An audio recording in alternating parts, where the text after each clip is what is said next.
And welcome to the Makers Making Podcast, episode number 40.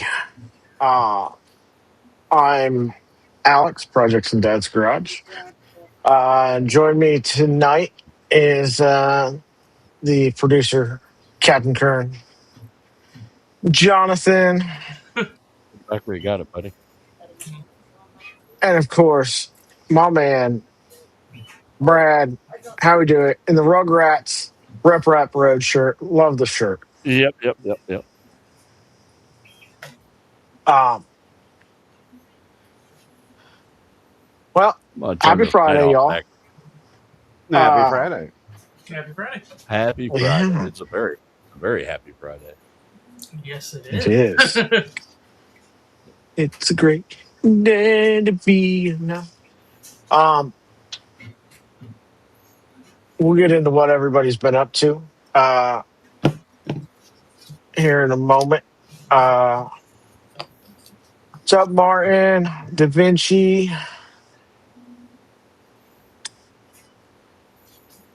I need to change. Well, let's go ahead and start with what everybody's been up to. Cap, go ahead and tell us what you've been up to, man. Recovering from the stand-up decanter campaign and trying to get projects back on track. That's pretty much it. Trying to get this Wire project going, getting it back on the rails. That's the big one.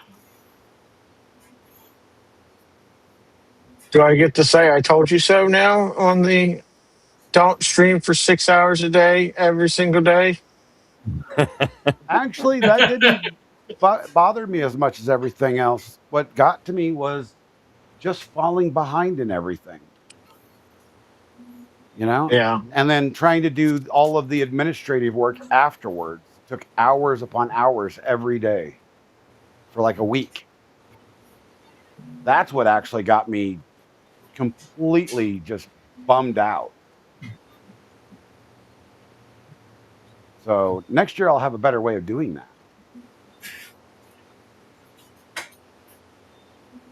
Yeah. The dealing with prizes and stuff like that is so much harder than people think. Oh, especially when you have 12 sponsors and 72 winners and trying to get a hold of everybody. That's just, and then talking to the sponsors, over and over again. It's just, it's a process. It really is. Yeah. Yeah, it takes time to get stuff sorted out. I think after the giveaway stream, when we built the NG, I spent most of the next day doing it, and I was so dog sick the next day. Oh my god. Yep. Jonathan, how about you? What have you been up to? Jonathan's over there repping a Captain Kern shirt. Yeah. Cap crew on top. Rugrats crew on the bottom. I guess so, yeah. I couldn't find my Rugrats shirt. I'm sorry.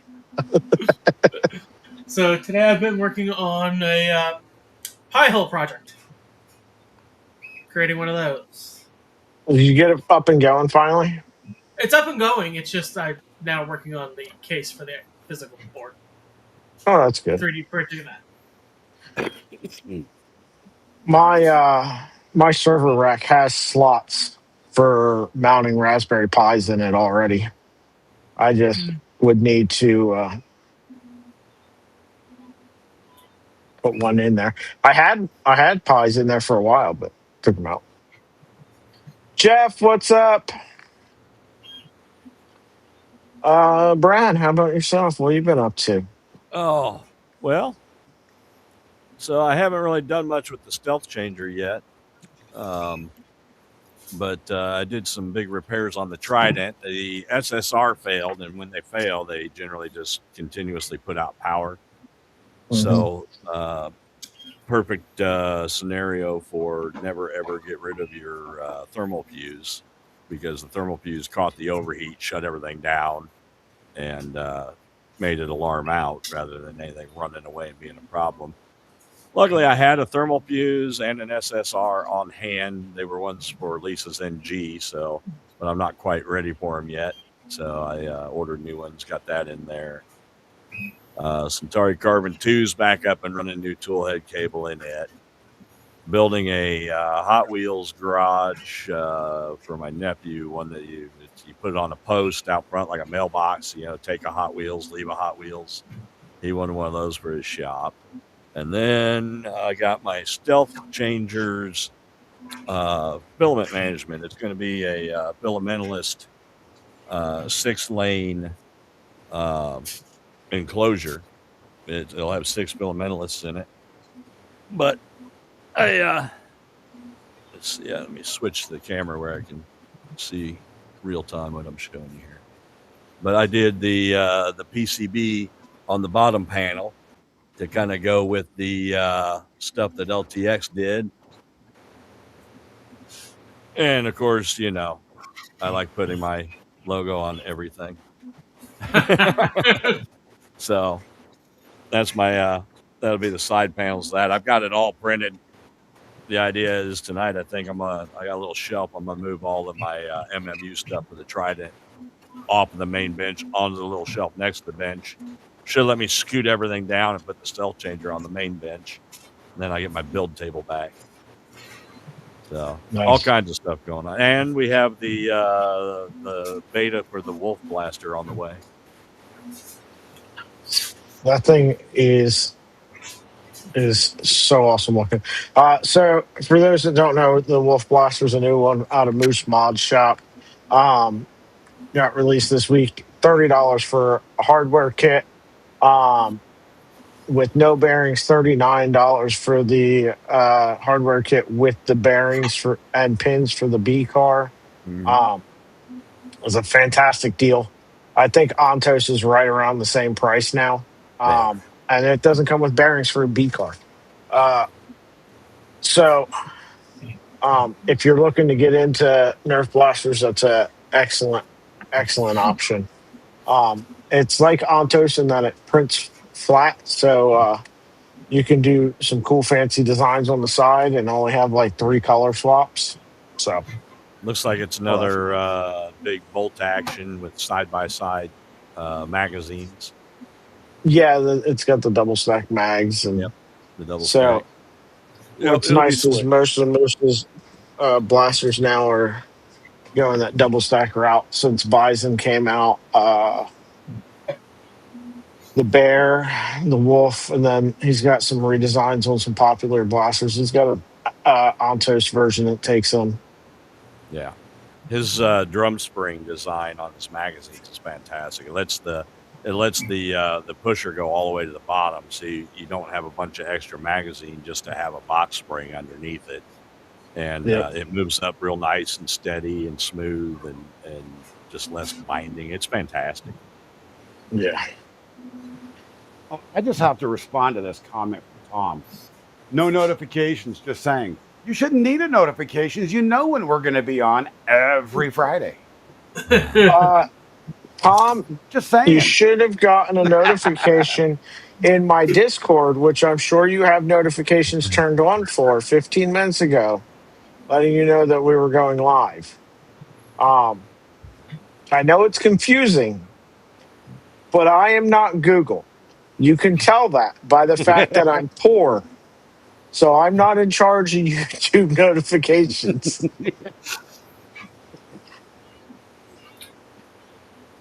Oh, see, Phil's got it wrong. There's too much spam in Australia, so. Oh, you lived in Hawaii? I didn't know you lived in Hawaii. When'd you move? Who's in Hawaii? Oh, he muted the server. That's the reason. That's not our fault. Yeah, sounds like a you problem.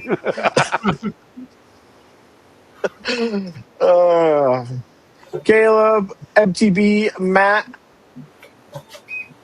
how's it going, y'all? Maker Viking, what's up, bud?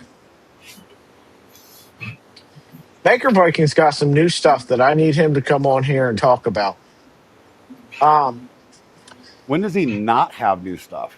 Yeah, he's a busy guy. He is. 6 Tuesday of 3 months ago, I think it was. He's like, I got a new project. 30 seconds later, I got a new project. I forgot. I did get Built Over Bot's big dinosaur all finished up. I'm just gluing him together. I got him spread out where I got pieces glued together and compressed together to set. But he's all done. Yeah. I finished up the install of the new toolhead board onto the switch wire. I haven't got a chance to run a test print on it, but it's all done and configs are done. Oh, look at this man. The heathen. How's it going? You need to pay more attention to your Twitch, man. I rated in. Hello, everyone. I'm Maker Millwright from the Free Heathen Workshop. You did rate it. Welcome, Raiders. I had the show notes up. I've only got built this 3 thing. monitors. There's only so much room I have for things.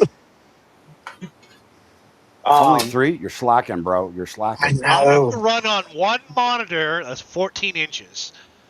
I don't want to hear you guys complain. I don't believe you at all. For a that's what Straight up? said joke in there. Straight, that's exactly what she said.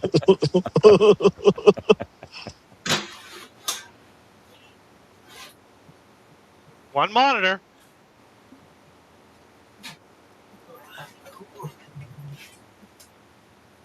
That's all. We don't need to see your corn. We don't need to see your corn collection. Mikey, if you're not feeling well, man, you know you're always welcome every week. You can wait till next week. It doesn't matter. Take care of yourself, man. So, what have you been up to, Heathen? What have you been working on? Actually, I need some community help right now. I'm looking to print off some dragon horns. I've been requested. I'm doing this thing in September. There's been a request from me to print off a set of horns, headband horns for dragons, and a druidic crown made of bone and whatever. We'll be probably doing it in Polymaker Cause PLA, and then promoting the Polymaker brand. I'm running it on the Bamboo right now. I'm running a sample file right now. Not much. I haven't been designing a lot lately, although last Wednesday was return to form for me, where I was on YouTube doing a 2-hour stream, and we actually got back in to designing and refitting and getting some creativeness going, which has been lacking with my work lately. In general, yeah, I'm pretty tame. Not a lot of excitement on my behalf. I've been going through some artist block lately, so. Fair. We all have it sometimes. I have 3,000 plus models for you to download if you like. They're all available. I'm sure that the few months I've been missing in design work, there's plenty of models to catch up on there. Yeah. Hey, while you mention that, we're going to go ahead and skip ahead, way ahead, to a note. The number 12 in the show notes for anyone following along. Watch me for the changes and try to keep up. Snapmaker opens. That was a Back to the Future reference, sir. I can't keep up. Snapmaker opens their own model repository beta for the U1. And as somebody that does models, I wanted to ask you a question, because to me, it seems like that would be a bad idea for designers to have so many places to put models. Because at the end of the day, it would seem to me that you're only going to have so many people that want to download your model. And by spreading out those downloads across multiple sites, where let's say if you got 10,000 downloads on, Maker World for each model, it doesn't take very long to add up to gift cards or new printers or whatever it is, or substitute out whatever printables or whatnot. Yeah. Versus But if diluting you it across spread several those out platforms. amongst a dozen platforms and you're getting like 1,000 downloads per platform, seems like it'd probably be worse off for you in the end. Well, there's a couple of points here. Jayton brings up the one. I do believe that every company should have their own host site, especially when there's like material. Yeah, the U1 is on discount, just so everybody knows, for the next 48 hours. I do have an affiliate link if you want it, and you get another 5% off mine. But anyway, every today, man. At least I'm trying to get to Texas in November. So, so every company, every machine manufacturer should definitely have a host site, and that was pretty much set in stone when printables came about. But I will point something out to you. A few things. There's a few things that go with this. For example, I have coming up on I think it's 600 downloads of a Gridfinity dice box I did on Thingiverse. There's no reward on Thingiverse. The ads now are longer on Thingiverse. They're 30 seconds instead of 5 seconds. They're not paying us none of that, right? But I have 2 downloads on Maker World for it. I don't know how many followers I have on Thingiverse, but I have like 150, 160,000 downloads on Thingiverse. I have, I think, 6,000 on Maker World. I have 20 or 23,000 on Thangs.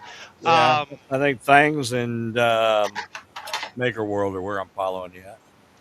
Yeah, so, but like Thingiverse is like what gave me the energy to do it. Enjoy the creator collaboration campaigns on any. Yeah, exactly. Because they're trying to get designers over. They're trying to get us to put stuff up there. We're not making a lot of money. Decentralization, I agree with you, Alex, is a major problem. But you're not. Once that decentralization starts, it's never going to stop. And when I used to talk to Snapmaker directly, I said to them, I'm like, you need a Discord. And they're like, we have a forum. So I was like, no, you need a Discord. And I'm like, you need a host website. Now, remember, I don't have a U1. So the only reason, and I was part of the alpha for the Snapmaker website. But the problem is they won't take the Snapmaker 2. They won't take the J1. They only want the U1. So what ends up happening is I don't have a U1. So any model I were to print, I could give you the geometry for the U1, but the example wouldn't be off a U1. Yeah, I don't know how much they care about the printed picture actually coming off of the printer. Oh. Right, it's the usual. I sit on my high horse and I make the choices I want. I'm a huge supporter of Snapmaker. I have been for many, many years, way before all this U1 business, right? So it depends. But typically, every major manufacturer now has their own host website. And the reason why is because they want to be able to integrate into their slicer to get you onto their website so they can sell to you. So yeah, I know why they do it. Yeah. I'm just saying I don't know that it's good for anybody but them. Correct. Decentralization is bad for every designer. Yeah, and as a user, it's terrible for me. It's like, oh, yeah, what site is that model on? Oh, crap. Don't know where it's at. I got to hop between 30 different sites to try to find it. And by the time I've checked printables and it ain't there, I don't care anymore. Well, and it actually gets worse than that because the APIs of these host sites, you cannot generate a program to like basically disseminate it for you. So I can't just make one post and it go to a dozen different websites. And I'm on a dozen different websites. I agree with Jake. It was the same thing with Bamboo. Bamboo pushed out tons of points when it first opened. The Snapmaker website will push out tons of points. But I can't test using AI or using U1 math without a U1. And they're not going to send me a U1. So, but I have somewhere in the neighborhood of 3,000 files. Yeah. And there's more coming. I agree with you. It's just something I saw on the thing, and I'm like, man, Maker Viking, you've made some models and published them. Where do you stand on it? It is annoying that it's as segmented as it is now, but yeah, it's how it is, and I do enjoy the extra points in the beginning for a new repository. So, well, who doesn't want a new machine, right? Who doesn't want material and who doesn't want a machine? Chat, I'm curious, how many model sites do you guys use on a regular basis? And if you're looking for something, how many of them do you check out before you don't? Couple. Thingiverse. I use 2. Printables. 3. Thangs. Nextprint. MakerWorld. The Snapmaker site. Snapmaker makes. Maker something. What else is there? The Anycubic one is Make something. MakeWorld is Anycubic. Maker Online. Maker Online. Yeah, there's I'd have to go look. Cults 3D. There's 10 to 12 or something. I'm on a lot of them. If I can't find it on 2 websites, I go to Yagi and just search. Yeah. The consensus seems to be 2, except for Liz, who goes to 3 to 4. Well, Thangs used to be really good because the Thangs search engine before they were bought by. Oh, sorry. There's also My Mini Maker Factory, and what's the other one? Cults. No. Who bought Thangs? Doesn't matter. The search engine used to be able. The Thangs search engine used to be able to search all of the sites, and then they turned that off. Yeah. So now you're stuck with Yagi, which is not as good as the Thangs search engine. Yagi is terrible. Thangs It was is, but it's sketchy at it's times. the only search engine we have. But at least Thangs got me what I was looking for most of the time. Yeah. The problem with aggregating is that the different repos try to make it harder for scrapers to do it. And there was a big blowout when Thangs was scraping other sites for their search engine. There was a huge fight between Cults and Thangs. I know because I talked to them both. I kind of got them to bridge in the middle. But which is kind of ridiculous because there is an easy way to make it to where you can have the site indexable so it can be searched and have it preventable from being scraped. Yeah. So this was my confusion they when don't that understand happened. Technology. This was my confusion when it happened. So if I went to Thingiverse and I searched for twerking millwright, and I found that model on Thingiverse, but it was only listed. On Thangs, but it was only listed over on printables. When I clicked on it, it took me to printables. I couldn't download it from there. It still redirected me. So your printables is still getting the traffic for it. Yeah, and they got one site click rather than 2, but yeah, and that's something I'm. It's on my plan, and I have done some work and talked with some people or some repos about it. I'm trying to get that together on Tinkeratlas to not host the files, just point them to where they are. But doing that manually or by scraping, that's a no-go. Need an access to an API. Well, so and not only that, but all the repos. And that's what I was saying, where you can't use the API, because I've asked, Like, cause I want a window where I can put everything I got in there, do my listing so it's uniform, and it kicks it to all the sites. And I disagree. You're gonna end traveling across 10 to 12 different websites. That's a waste of your time, man. Unless you're looking for something specific.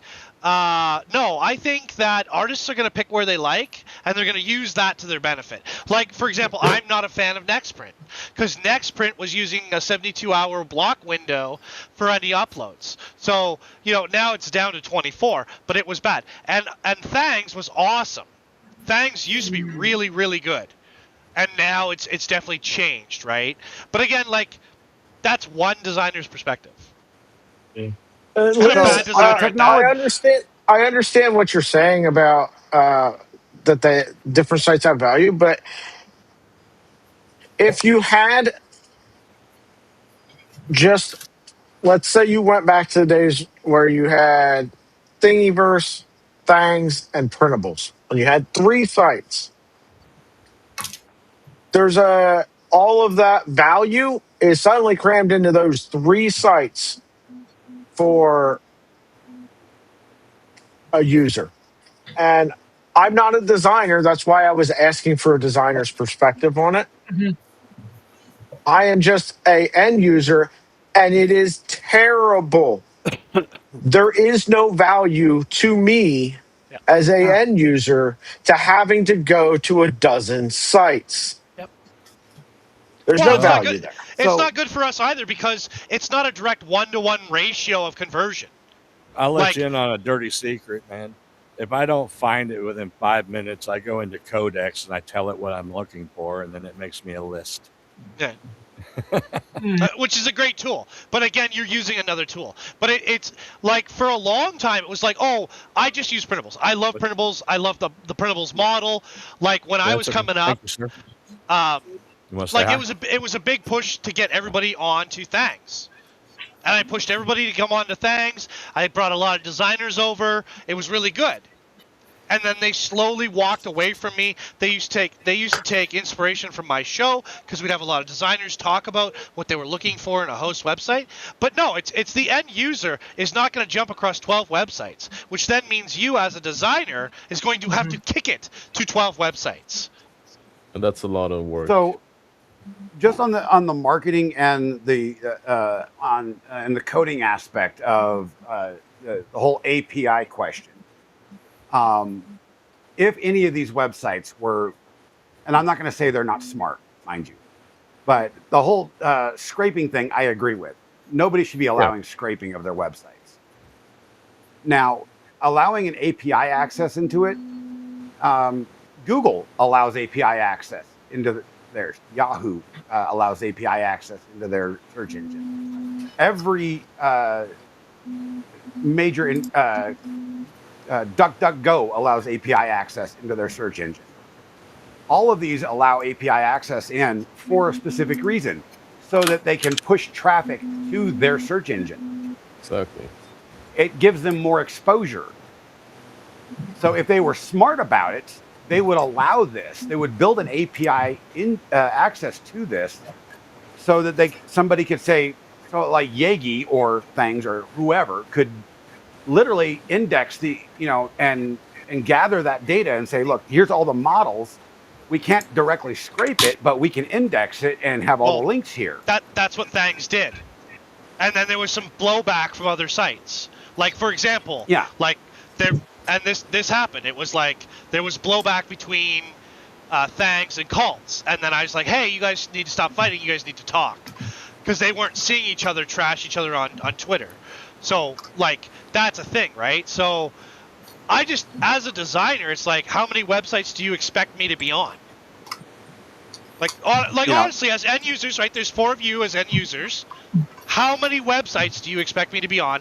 And if it's not a direct 1-to-1 ratio for accreditation, and I'm splitting across multiple websites to try and get those, for example, like I collect points to give away on my channel, right? So I collect all my, there's a split thing now on MakerWorld, but I get credit between two different systems, and one of the systems I take the credit from that and I give that back to the community for enjoying my work, right? Because I'm grateful. But how many sites would you expect a designer to be on? Yeah. So I think we've probably gone about yeah. as far as we can with this. Well, hold Moving on. There's another touch to that. So, brought up the thing about My Mini Maker Factory. My Mini Maker Factory used to charge you.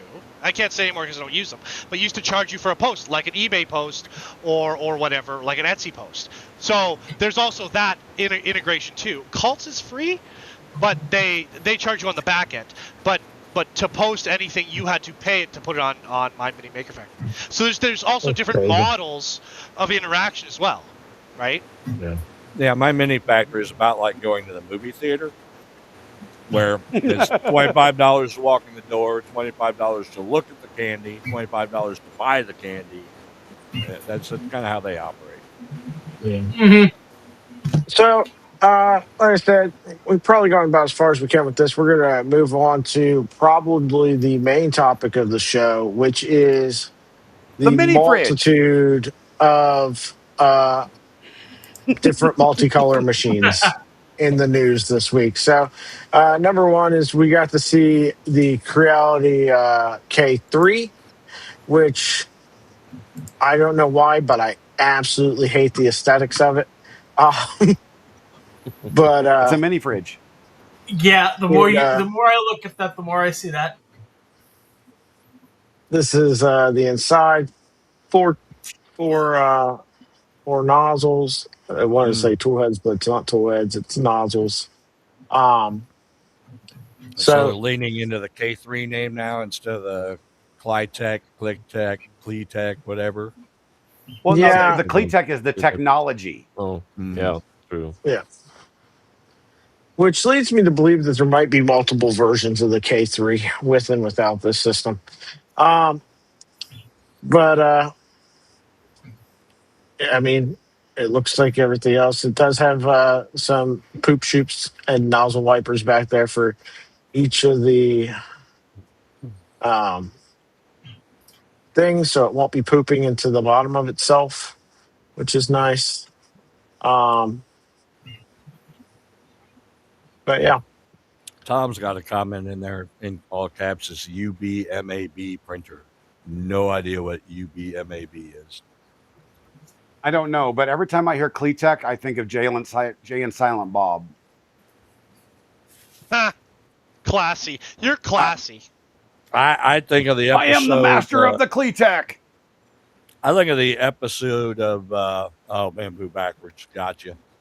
I think of the episode of Seinfeld with Dolores. I couldn't remember her name. That's what I think of. Yeah. I mean, we don't really have much more on it other than that. This is from Formnext Shanghai or Shenzhen then? Because that's just finished, right? Yeah, it's in the show notes. Hold on a second. Because that was just last weekend, I think. Last week. Yeah. So the one thing is, Formnext Asia. Yeah. Yeah. Can it reliably do ADA TPU? That's the real question. Well, if you're gonna go down that rabbit hole, can it do NinjaFlex? Really? Because if we're gonna go down that rabbit hole of soft TPUs, can it do NinjaFlex? or Cheetah? I think that's just the Creality claims is why he mentioned the ADA is because that's what Creality's claiming on it. I would not expect it to do NinjaFlex, and also, is NinjaFlex even available for sale anymore? Yep, NinjaTek is still around. Yep, they did end one of their lines, the Cheetah line, I believe, but NinjaTek is still around. Yeah, I like it. It'll be interesting once this printer actually, gets out of the whole Kickstarter campaign and actually hits Is there a people's. Kickstarter on it? There's going to be. Not yet, but there's going to be. I didn't see any Yeah. announcement for a Kickstarter. There's a Kickstarter for pre-orders. So pretty soon we're going to announce that there will be an announcement. Pretty soon. Click the first link, campaigns, Creality, the first link right there. Okay. There's going to be a campaign on it.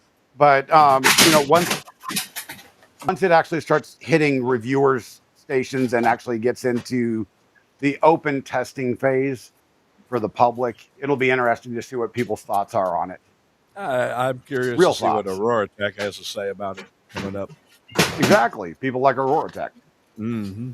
That'll tell the truth. So I think Steven nailed my feelings. yeah, well, me too. But Zybertech, it cannot do chocolate. That is the cocoa press.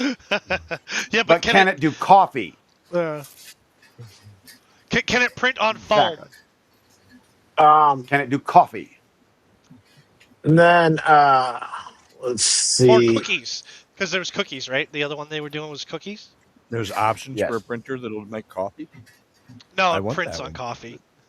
It's the cartridge for the No, the bamboo snap maker you won made coffee. Huh? Did it? Oh yes, the one in Boston there. Yes. Next up is the AxiLoop I'm looking forward to it. 8-toolhead. This looks cool. Yep. Um, I'm on their Where's- Facebook group.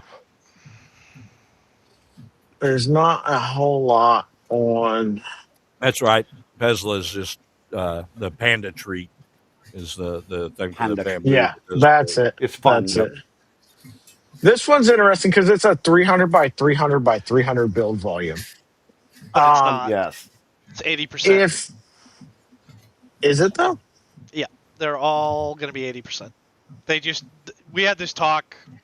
It's they give you that number because there is ways to do it, but it's always going to be 80%. That's the build plate size. However, the actual use is different.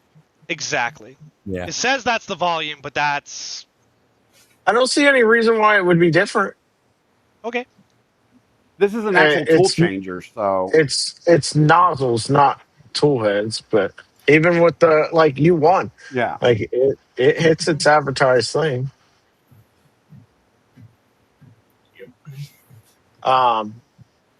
So you're going to have options when it comes to nozzle swapping. Yep. Automatic filament loading and same color chaining. Keep bringing them, and they'll start getting cheaper too. Yep. So that the way looks this like it's machine's probably doing the its filament system loading thing is that the U1 has. pretty cool. Are the heat coils glued in?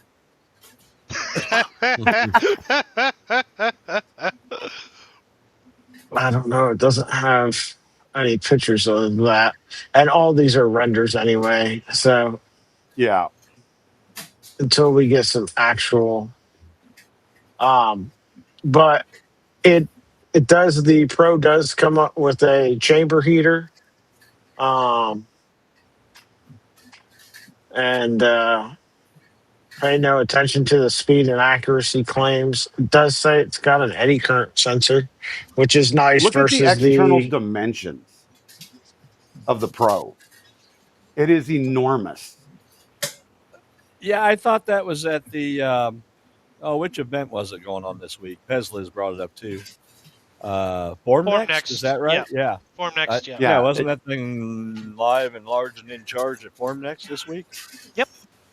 So yeah. whenever there's they were running a version of it. I don't know which version, but they were running it, yeah. And then Tom, he brought up something about he saw an email for the Stand Up to Cancer about the money raised. He was kind of showing some appreciation, talking about the impact of the fundraising. So I wanted to acknowledge that. It was a pleasure to do that. Yeah. Everybody that donated to that or helped with it is very much excellent. Outstanding. If it's being shown this week, I don't think I have a link. And you'd think they would have just went ahead and updated their Go to their website. Facebook group. I looked for things from Formnext. I could not find any live feed or recorded data. So if there's going to be video or pictures, it'll probably be midweek next week before they start coming out. Like, I'll show you, but then I had to kill you. As far as the 8 something on for vertical height on this, what's the U1 with the top hat on it?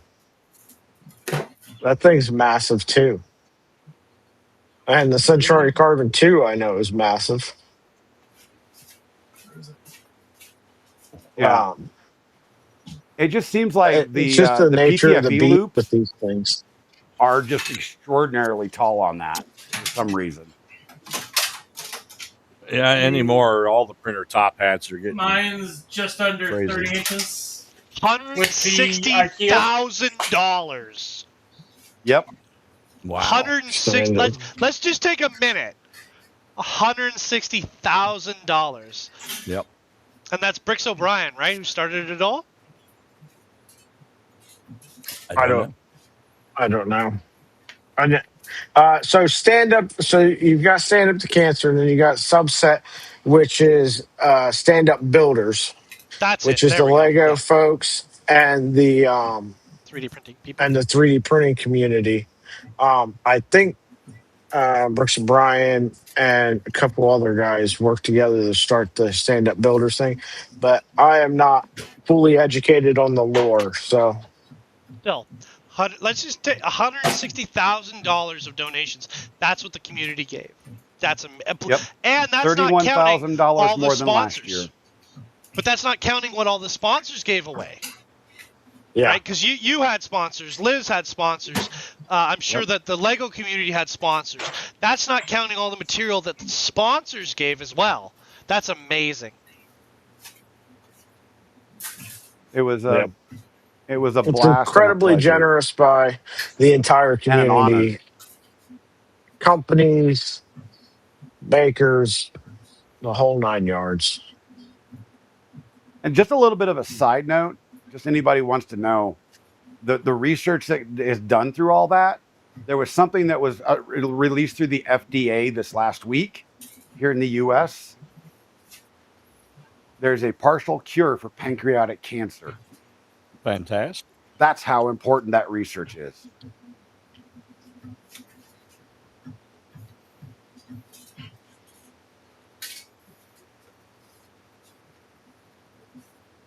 That is excellent.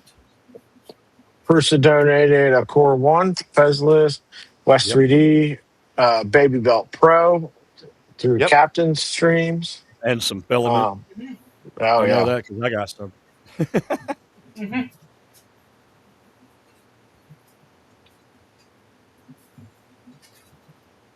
Yeah. I know that I had close to, all in all, my sponsors were somewhere around, it was like $2,750 or $3,000 total. I'm not sure how much Liz's sponsors were or anybody else's were, but it was, I was talking to some of the other stand-up to cancer folks, and we're talking probably, I would just guesstimate somewhere with everybody's all included, probably $150,000 with everybody. In sponsorship stuff? At least somewhere between $50,000 and $100,000. Like you're talking like sponsorship the prizes given in the giveaways, yeah. Yeah. There was a lot.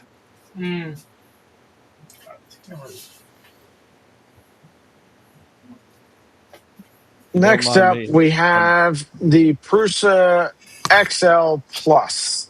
I think it started shipping, actually. We're just going to quickly highlight the changes between the XL and the XL Plus. They've got faster calibration. Yep. It uses a dedicated electronic sensor to align the tool heads fully automatically.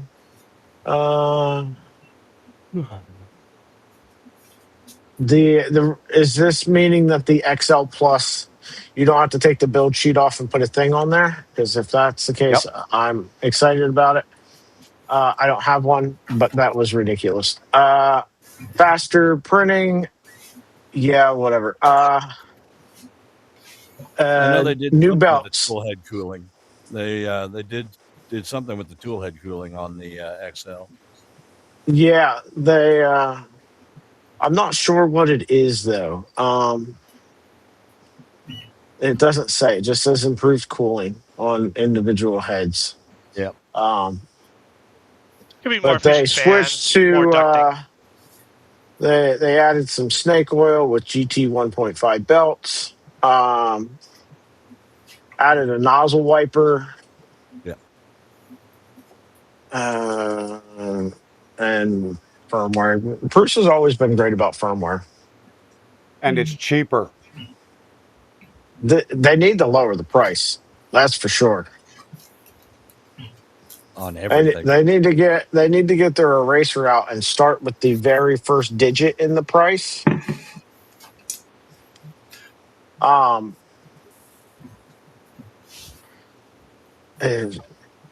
price that they charge for like the base 5 model thing is what they should have been charging. Maybe for the whole thing enclosed. Honestly, that is the ugliest enclosure in history of enclosures. I don't The care how accordion ugly it is. so ugly. Yeah. For like $4,000, it should have come with the enclosure. That looks like Prusa Steven himself Urkel's should have about came to pick it up and put it on serenade you. for me. It looks like Steven Urkel's about to play a serenade for me on it. Now, you got to give credit where credit's due. It was kind of the first commercially available multi-tool head printer. It's really cool because you can scale it. Well, I think if you don't, you could beat in the market. I don't think theirs was a tool head changer. They had IDEX stuff, but I don't think they had a tool head changer. E3D had a tool changer, but it wasn't like any. There was very limited numbers of those, and it wasn't like you could just go buy one. But you could buy one tool head, two tool heads, whatever, all the way up to 5, which was pretty cool. So you had options, and it started, the trend. Yeah. Yep. It had its place. So it's not without its place, but it's definitely something that should be updated Sometime both in mechanic wise and price wise to match current environment. And if you can't get for whatever reason you can't get the price down on this particular model, on the XL, give me the XL2. That's all the features, half the price.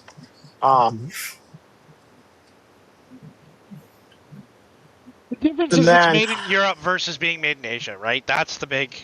If you split hairs on it, that's what it is. It's like a U.S. made printer will be more money than a printer made in Asia. I understand.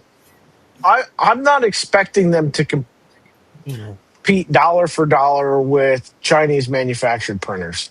I'm not.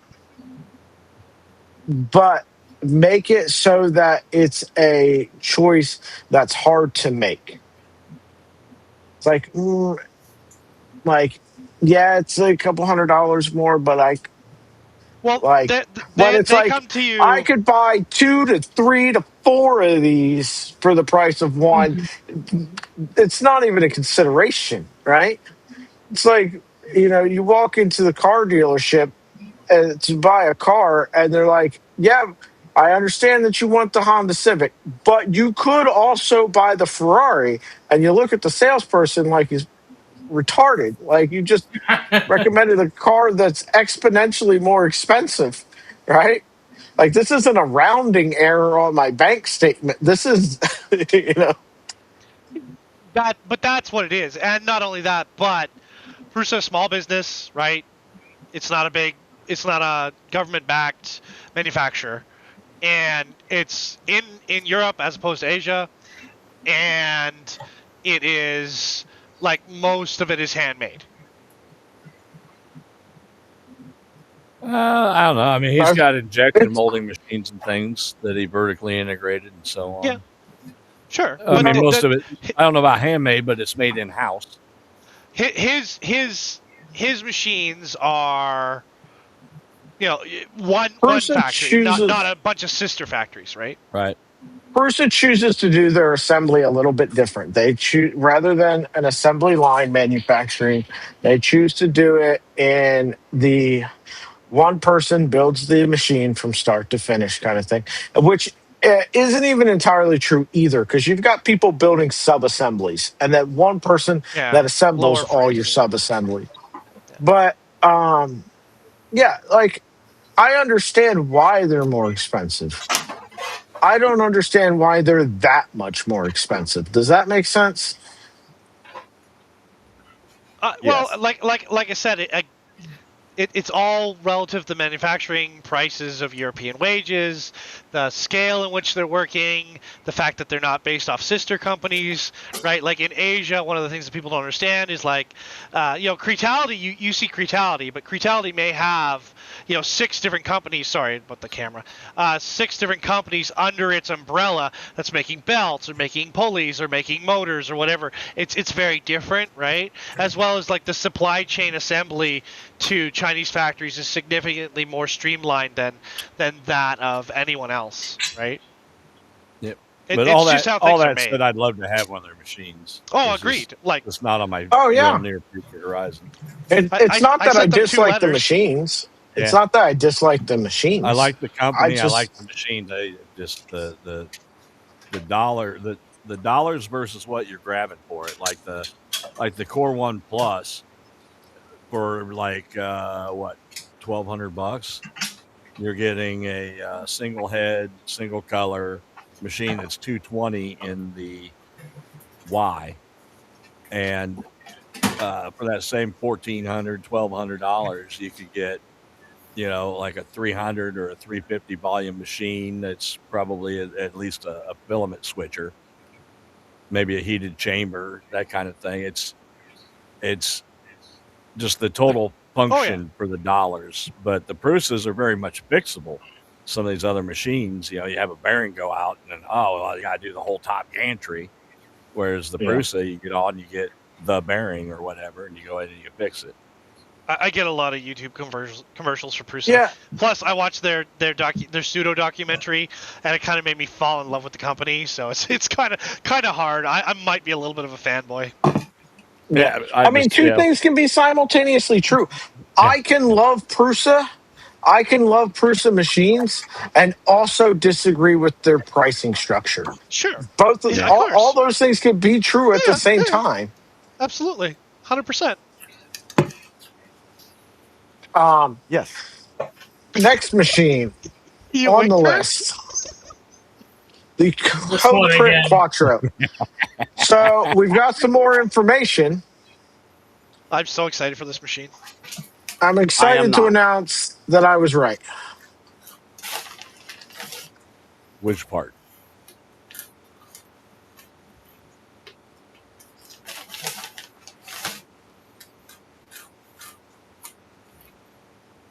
This is an utterly ridiculous machine, to be honest.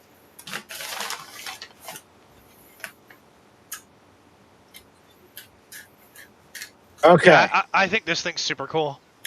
So, last week we were discussing how it would know and prevent toolheads from, toolhead 3's belt breaking, toolhead 3's belt breaking, and then like toolhead 2 coming in and ramming into it, right? It won't move the one toolhead till it tells that the other one's there. It uses basically sensorless homing to determine that, the toolhead's made it all the way and hit into the other toolhead, so we know it's all the way over there. And while we're at it, how often do people have their belts break? Hey, I brought that point up, and everybody was against that point. So everyone kept saying how belts break all the time. I've never had a belt break on a printer, so I've only had it on Core XY machines when I'm pushing the crap out of them, and it's been like once or twice ever. My 2.4 has thousands of hours on it. I'm glad you over didn't the say your last Trident. 5 years. The Trident has thousands of hours on it too. Not on these particular belts, but it has thousands of hours on it. But the 2.4 has thousands of hours, probably close to 5,000 hours on it now, on the original belts from 5 years ago. So belt breaking Alex, doesn't happen I very made this often. whole point last week or whenever I was on. I made this I point was and not- everybody was against it. I was All not right, we're here gonna last week, so we're I gonna have no continue idea what was co-prints talked about. advertisement here. I was not here last week, so I have no idea what was talked about on this. But I want somebody to give me a use case for this machine for $900. Are they 900? 900. I thought they were 500. 900. There is none. It is a $900 machine. And $900. Why wouldn't you just go buy a Snapmaker and be done with it? Exactly. Yeah, I didn't think they were 900. I thought they were like 500. I think that maybe the Kickstarter's 500. It is The Kickstarter is $649. Nah. Still, at that point, It is $899 MSRP. Well, I cannot, for the life of me, find a use case whatsoever, even with the Kickstarter price. Well, for that price, When I have full multicolor printing. Even at $650, I cannot find a use case for this machine because you can only do PETG and PLA with it. You can do nylon with it. Well, for Okay, $900, so- it probably and comes you can with probably a do really PET. nice box to put over it. So it is at $499. Right, it is about what is that, like 60% of what any other 4-tool head printer costs. It's a much lower $499, entry yes. point. And let's be honest, how many Kickstarters have we seen where the early bird pricing is in fact what it sells for every day for the rest of eternity? They'll crank it up like for a that's more minute, and then the sales drop off, and they bring it back down. They'll do a crank quarterly it sale. up. Yeah, and they just use that as a, just like the U1 we just saw, MSRP $999. Has it ever sold for that? No. But Raise your the hand in Kickstarter, chat if you bought a U1 at $999. Yeah, full price. I think $899 was the highest I've ever actually seen it, and it I seems know. to average more around $850. And remember, you can get another 5% off. Kickstarter early bird pricing was $899 with an MSRP of like 14 something, if I remember correctly. It never sold for that, except for the few Kickstarter suckers that price- backed the Kickstarter at it. The Kickstarter price on this is $650. I cannot find a use case at all for this printer at that cost. Yeah, but it's printing more than PET, G, and PLA, dude. It's printing PET. It's printing nylon. It's printing PLA in many variants. It's printing TPU. It's printing PET G. It's not the world of PLA PET. You might get that easy nylon out of it, but you ain't getting like a PA out of it. I don't know. I get you're not PA gonna get out of PA my. out of it. I get PA out of my bamboo. PA06. Sitting on the table, open air. Yeah. By itself. I'm going to 100%. move forward so that people can see the belts, because that was the other thing I wanted people to see, is we were discussing how that worked. And I have been it's got pondering 4 this belts all day. Yep. With individual tensioners. This is the first time they've shown a video of it, but you could. So you got 4-stepper motors. Yep.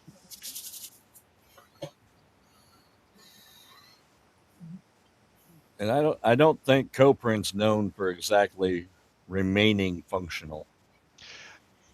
Especially like their AMS, whatever MMU pallet style tooling has had problems in the past. I know people who have tried it, and it's okay, but Coprint is a very small company. But you know, the real question is, what can this do that they say God, I hate saying this. I hate saying it with a passion. What can this do other than not catch fire? That the bamboo.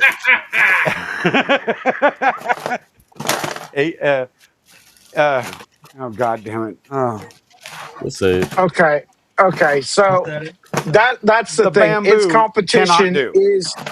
Its competition is a bamboo, is a Cobra X, is the Spark 7.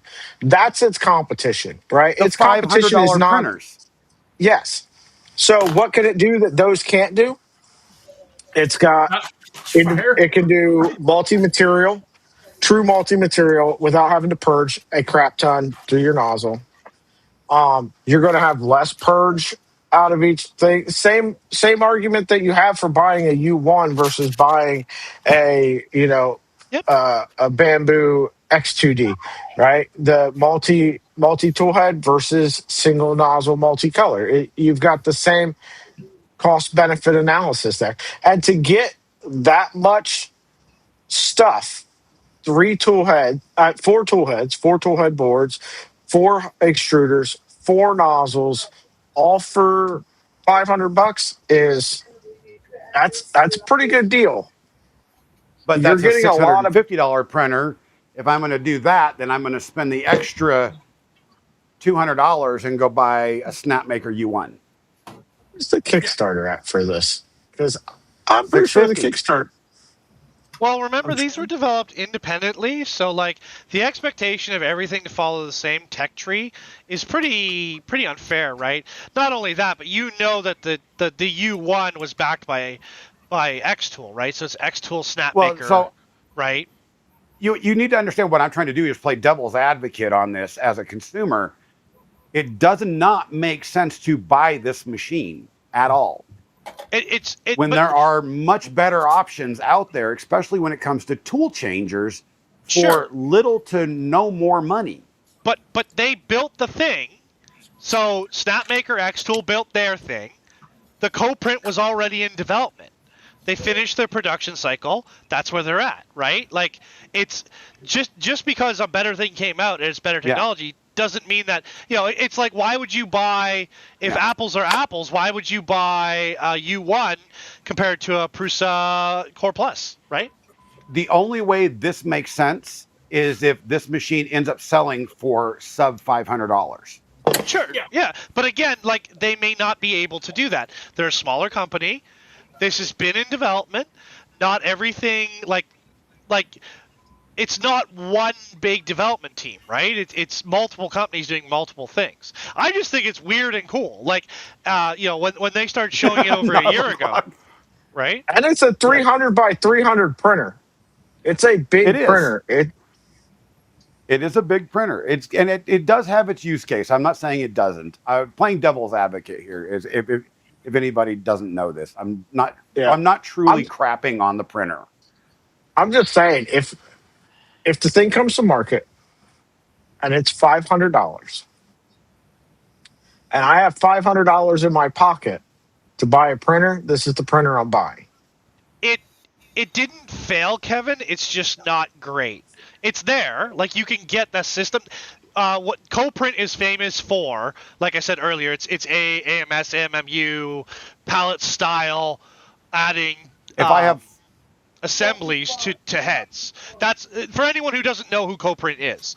That's where they started, and that's where this machine comes from. Right, it's that technology tree to an angle. They've been trying to do multicolor different things for quite a while. Yes. I mean, I'll be honest. If I had $500 right now and I needed to buy a bed slinger, that was 300. I really hate saying this, but I'll go buy an H2L. A2. A2L. Yep. Or A2L. Yeah, Even sorry. not What about that all Cobra of us can X? have a Venture XL. Yes. And even fewer of us have ones that work. Or are put together. And that's not I necessarily just bought a bed comment slinger. about building it. Sometimes The it's the last electronic. printer I bought was a bed slinger, John. I have quite a few bed slingers. What? You want to know why I bought a bed slinger? Price was Because right. the majority of stuff that I print multicolor is PLA. Here's Because a I had a 300 bed budget, slinger. and because the That's not a Cobra printer. X fit that budget. It That's ticked not a off 3D printer. most of the What do you mean that's boxes not a 3D for what printer? I needed. Where's the head? I don't see a head on it. Looks like a paperweight to me. Well, see, here's the hot end, and here's the extruder. So it's just a. Is the board even in it? Yes. I've been waiting for that thing for 2 months, dude. I have been busy for 2 months. And that brings us to the end of our multi-tool head stuff. If anybody in the chat Oh has no, anything to add, it is not. It is not the end. We can go on for more. There is there's like the M1D, right? The mid from but there's no Sobel. news on it this week. No, but I'm just saying, like, we're talking cool printers and cool opportunities, and I keep pushing the mid because I think it's really interesting. Yeah. Then why is Oh, it so it mid? Laura is. text video on that. It has its ups and downs. It It's sounds the like first of its I mean, if it's such a cool printer, why is it so mid? sounds like it wouldn't be a complete waste of money, but it also sounds like it's kind of meh. The mid is meh. Yeah, but it's the first of its kind, right? Well, yeah, the first IDEX with a tool changer on the side, yes, but Yeah, I index feel like IDEX. the only capability it's really giving you is less bed to reach. I Steven, like what was the cloning. size of your most recent printer purchase? I like cloning. I like mirroring. I like the idea of it prepping the second extruder with like support material while it you know what I mean? Like I like that. I like the consistent movement of it, but you know I'm a big IDEX fanboy, so yeah, there you go. It's so door stop.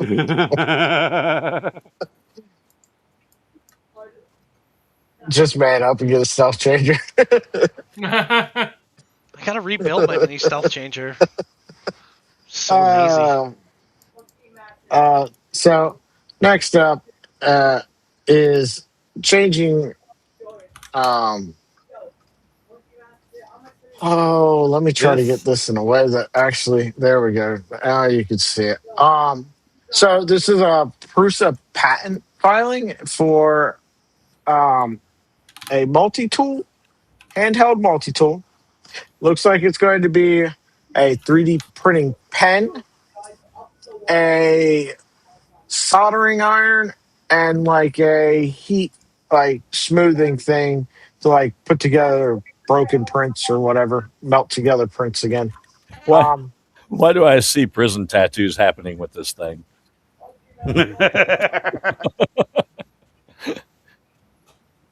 Now all the kids are going to be buying one to do their 5-minute nerdy craft videos as well as their branding.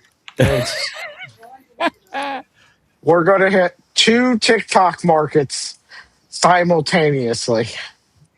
Yes. How the 3D print industry started the new tattoo fad. Yay. Not tattooing, branding, sir. Branding. It's all the rage right now. Rolls up his sleeve. Check out my benchy.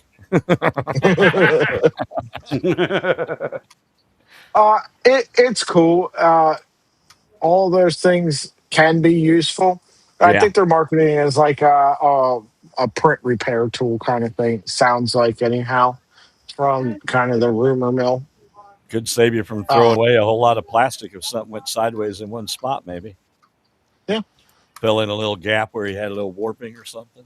Or a void where it didn't fully extrude. Yeah. So the fun part about this is they actually filed that patent months ago, and they just got approval for it, which is actually pretty quick because normally patents don't get approved that quickly. Modded hot glue gun.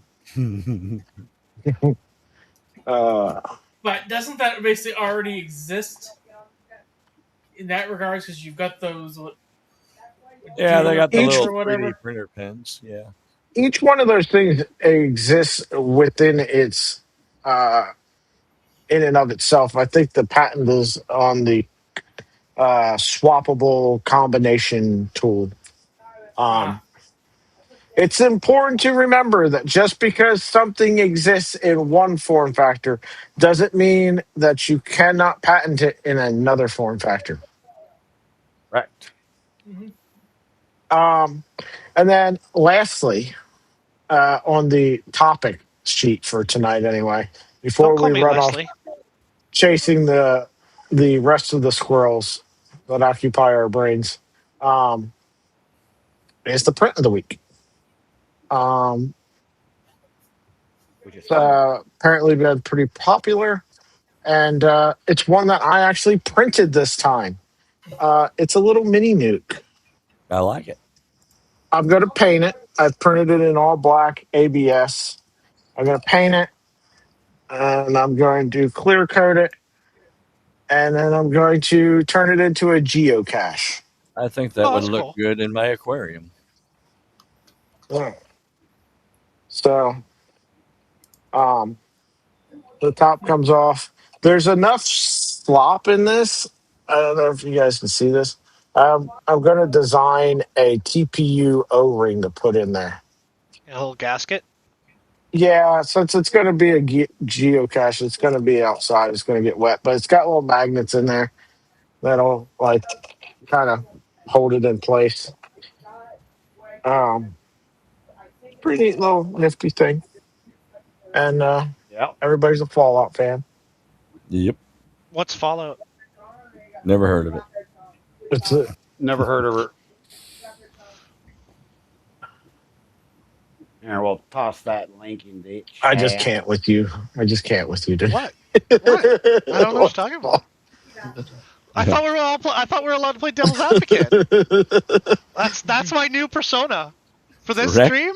Devil's Advocate moving forward. That's my new persona. Wrecked him. Damn near killed him. I'm the producer of this show. I can do what I want. All right, me too. I know my rights. I'm a talented guest. So I gotta throw it in both chats, darn it. September's quickly coming upon us, guys. We got a couple more days. And no kidding. My kids are back in school. I know most of you guys' kids are going to be back in school. If you have kids, probably within the next 2 weeks, Labor Day falls as late as it possibly can this year. And some schools start after Labor Day.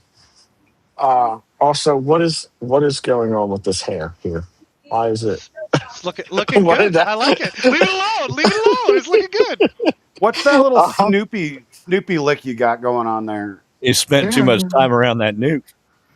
Yeah, right? That's your third arm. Growing horns.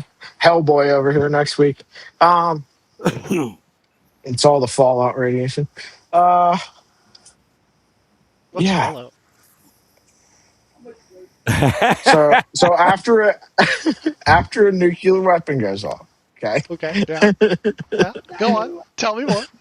Like the cesium and strontium and the radioactive elements mixed with the dust and dirt goes up to the sky in the mushroom cloud and then falls out of the sky and down to the ground. It's called fallout. And then it makes you put a computer screen on your arm. Do they like Brad's been lunchboxes? perfect. I have. I I've got like two of them now. lunchboxes. I don't know if they like lunchboxes.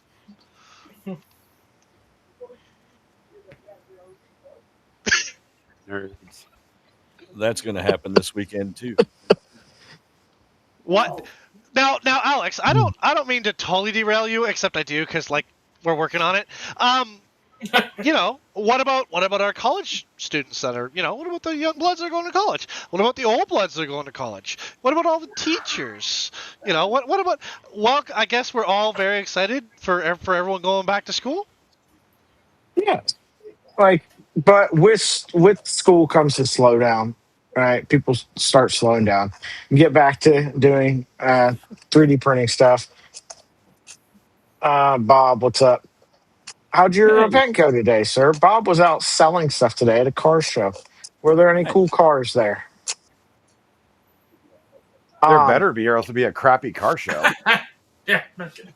Yeah, but how many times you go to a car show and it's the same, 50 cars that have been at that car show for the last 30 years? At least they'd be cool cars. At least a couple. But 2,500. That's a good size show. You always want to see new ones. But yeah, people start making their way back into their workshops here. Yeah, I think my next project, I'm going to put the Trident back on the bench and put this new toolhead on here. My youngest starts at this school the Monday or the Tuesday after Labor Day. That'll be awesome. Is he excited? Oh my God, yeah. He was rearranging his room, figuring out how to get all of his stuff set up. Now that it's all going to be in one place. That's cool. That's very exciting. It is huge. I even had on a shirt and tie and black. Oh, good man. Today, man. Good we man. should have seen a picture of that. Pictures or it didn't happen? You just see me going, itching my neck with that thing around it. I'm sure. I'm sure the second you got out of there, you're like... Oh, I did. I walked in the door and immediately changed into my boots and T-shirt and jeans. Well, I was going to say, as soon as you left the courthouse, probably. You're doing better than me. I can't even get a shirt to button up around my neck. I'm sure Brad looks good. I'm sure he cleans up really well.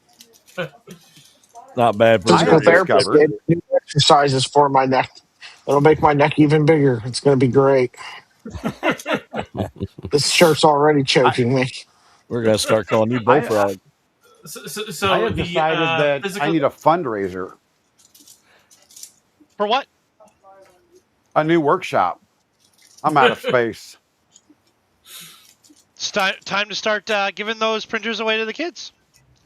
No. I don't have any printers to give away. But the kids on the other hand, I need $250,000 to build the barn dominium now.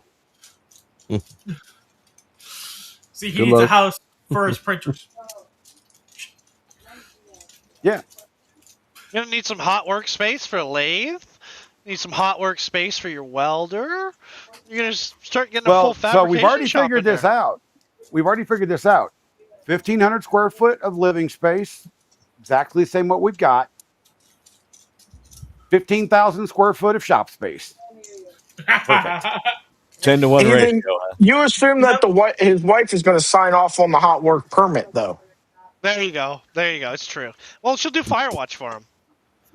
Right? She'll do Firewatch. Well, see, at least spray him with a fire extinguisher. Oh, sorry. Thought something was on fire. like the Iron Man movie, the one robot that just kept spraying him. Yeah. I say that. Don't worry about it, Bob. I'm going to buy an existing building. See, wife agrees with me. Okay. Yeah, there you go. See? She's got a lot of building in Mississippi for your money, sir. We're all proof of that. I don't even... Vancouver, that number doesn't even get you in a single... What do they call it? Bachelor's suite apartment. You can get a lot of building for that money in Mississippi. That's why I said $250,000, because I know where there's one for sale right now. There it is. There it is. So, Alex, in all of the tech that you've been looking at, Just bear with me, because we have diversing opinions and ideas and stuff, right? And there's a lot of technology out there that is not specifically desktop CNC, right? Out of a lot of the stuff that's coming out, be it materials, be it devices, whatever, is there anything in the technology that's coming out that really interests you? So A scooter. but it could be. That's kind of my point. Yeah, then I just Like, so what kind of you know what I mean? yeah. For those that don't know, I use an e-scooter, have for years now, to get around. Like if I need to go up the road and grab a monster, or run to a doctor's appointment and stuff like that. What's a monster? Hold that for me. As you're drinking hold on, energy actually. drink. I don't know I'm what gonna you're put talking this on about. It's like a Nuka-Cola, Oh, I don't know what that is. Yes, I don't know. but yeah. The one I had died, so I had to order another one, which is taking forever, by the way, to get here. Looks like Jonathan. Listen, Brad, you better hope that Arya is not watching right now. Oh, I didn't think about that one.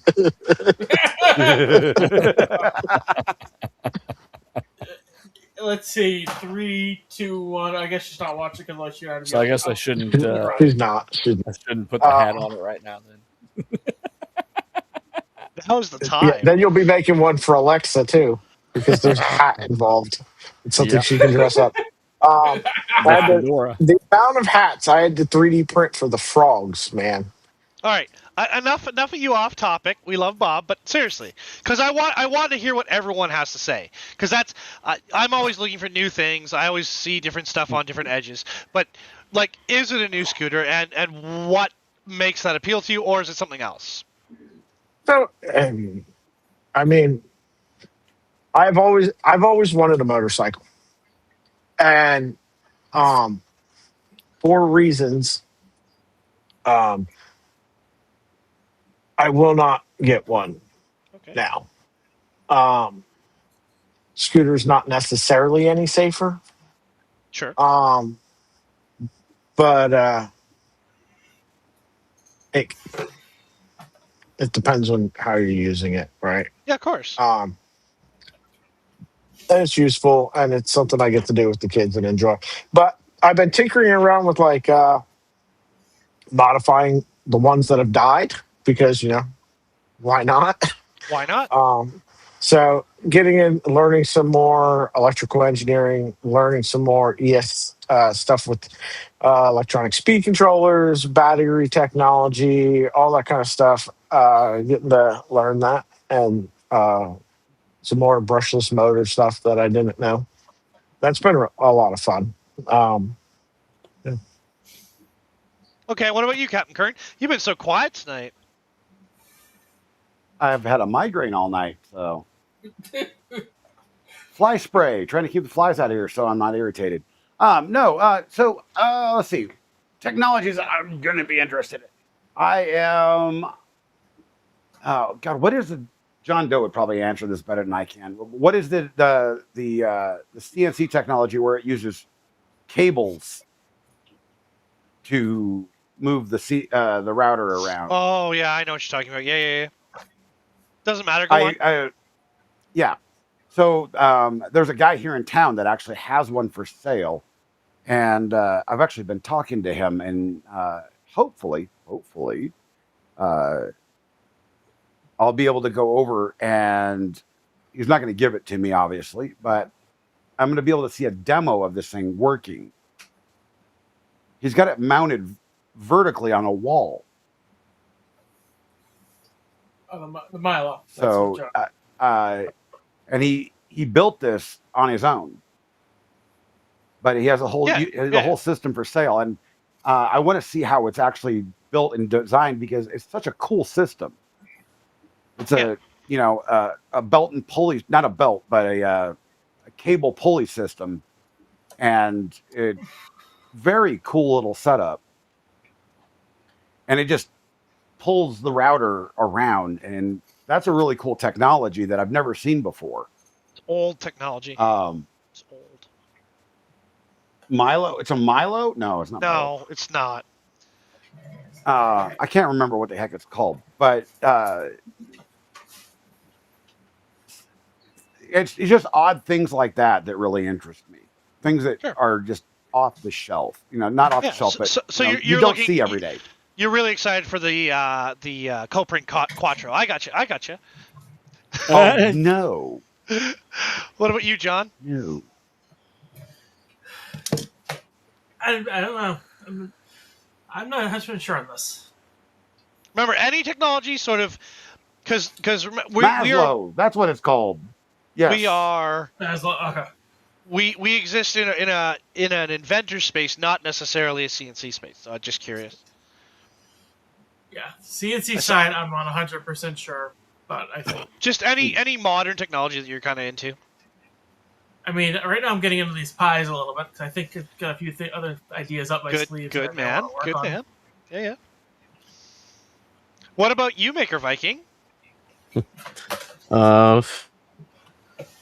It's always interesting to see what's next and what's coming, but these days I'm mostly focused on coding and AI, basically. So, yeah. So next gen steps on large language models and things like that interest you, or? Yeah, it does. So while we're here, Maker Viking, and while we're talking about your coding, why don't you go ahead and why I asked you to come on in the first place? Tell us what you've been coding, sir. Because you got projects, man. Yeah, I do. That's only the ones you know about. So yeah, Tinkercraft is it's been over a year with that. That's a huge project. But a couple of months ago, I started CinderyCAD. Started working on that, and that went into open beta 3-4 weeks ago, and decent amount of interest for that. And I was planning to do it yesterday or today, but Broker Sculpt will be released in open beta real soon. Things are going a little bit slower today than I planned since I'm sick. So, but yeah, maybe tomorrow. We'll see. So yeah, CAD software and sculpting for both organic and mechanical designs. So, yeah. I'm gonna pull up CinderyCAD here for a second. Oh, yeah. There is a sign up for if people wants to get an email when I'm launch Broker Sculpt as well. About the same place. Is this the correct one? This might not be the right one. It's got a weird URL. Can you tell me if this is the right one? So small. No. Or it's the right app, but yeah, that's on Tower of Mac. I have seen the article, but I haven't read it, I think. It's better info on Tinkercraft. But it's the correct app, yeah. Yeah, that's the page. Okay, let me get this so I can put this in side chat for folks. Well, in chat. Yeah. I'm used to saying side chat and being in Discord. Yeah. Yeah. I can send you the direct link to the Broker Sculpt waitlist as well if you want to. Yes. I can tell the chat from true use that CinderyCAD is very functional and does work very well. Same. I was now one that of the the first 245 meg limit is removed. Oh yeah, that's weeks ago now. I fixed that within a day from when you told it to me. So I know. I'm just gonna go over here and download it. But that's how responsive you are. Yeah. In fixing bugs, you had it fixed within a day or two. Yeah, that goes a bit up and down. Since launching the open beta, there's a lot of people using it, so I get a lot of bug reports, which I appreciate a lot. So I think it was earlier today I posted an update with 12 bug fixes. So got through most of them, but Yeah, I get bug reports all the time. So there's a bug report tool in the lower right corner. And I will have a bug report tool for Broker Sculpt as well. Currently, it's in the menus instead, though. What is you say broker sculpt? Yeah, Broker Sculpt. Yeah, I sent Alex the link if you want to show it off. Yeah, it's like ZBrush or Nomad Sculpt, similar to that. You can sculpt organic models. Yeah, like that pig, for instance. I got you. Yeah. So yeah, it's for organic stuff instead of the mechanical exact Kind of sort stuff. of like a blender. They have a sculpt mode. They do, but Blender is a lot more than just that, though. Yeah. This looks almost like Nomad Sculpt, just looking at it. It is the same type of app. Very but cool. Be good for making little flexies, little things to take to shows and whatnot that are originals. Yeah, and I do have plans for some extra tools for that exact thing. So just haven't implemented them yet. Anything you can use to make cool platypus is good with me. Yeah. So supports drawing tablets and all that, and also the space mouse to navigate.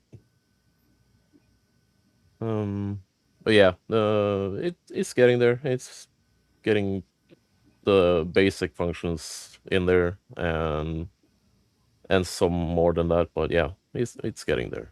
It's very useful. Cool. But more will come. Yeah, launching probably tomorrow. Probably. Very cool. Yeah, in open beta, so expect bugs. And I appreciate bug reports. There's another man that makes a lot of things. Yeah, cheaper. What's up? Yeah. Hey, dude. That's a man I actually need to get with. Need to talk to him about something.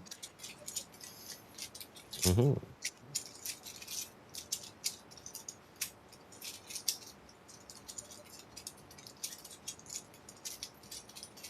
So to follow up my question, because I was kind of baiting Maker Viking in with the technology thing, but howdy, is there any sort of technology that's sort of coming to market or on market, not necessarily relative to desktop manufacturing or CNC, that you're interested in that's coming? Like, for example, Alex was like, I'm into new scooters and I like the idea of modding scooters. I don't know. I've just been making a lot of various things. Like I don't think I've found a project that I don't like. So I kind of get into all of them. But I've been keeping an eye on the 4 and 5 axis desktop CNCs as the technology is getting more affordable. I'm kind of waiting for the function and price point to kind of intersect for me, along with the size. What, you don't like 100 mils cubed? Well, I'm looking for something that would maybe be similar to like an Ender 3 build volume, but I'd like it to be at least like a 4th axis to it. That I could do some small CNC parts, but I'd like to keep it under $1,000. We're not quite there yet, but it's heading that way. Absolutely, it is unbelievable, and not just 4-axis, 5-axis, which is it's almost like they're skipping the 4th step and they're going straight to 5. The current major issue is load potential on the tooling and volume. Yeah, and that a tool changing end on it would be mighty handy, because you're doing all those axes and so on. Odds are you're going to be doing different kinds of cuts, and you'll be doing some threading, etc. So something that automatically changes the tool would be quite nice. Yeah, which is one of the setbacks with the like the Snapmaker, and actually pretty much everyone that either has the tool swapping or not the multi-axis, or and the technology is moving forward for sure. Right now you're about $3,000 for what I've got in mind, but that's down from where it used to be about $5,000. So, which is actually down from 20 grand.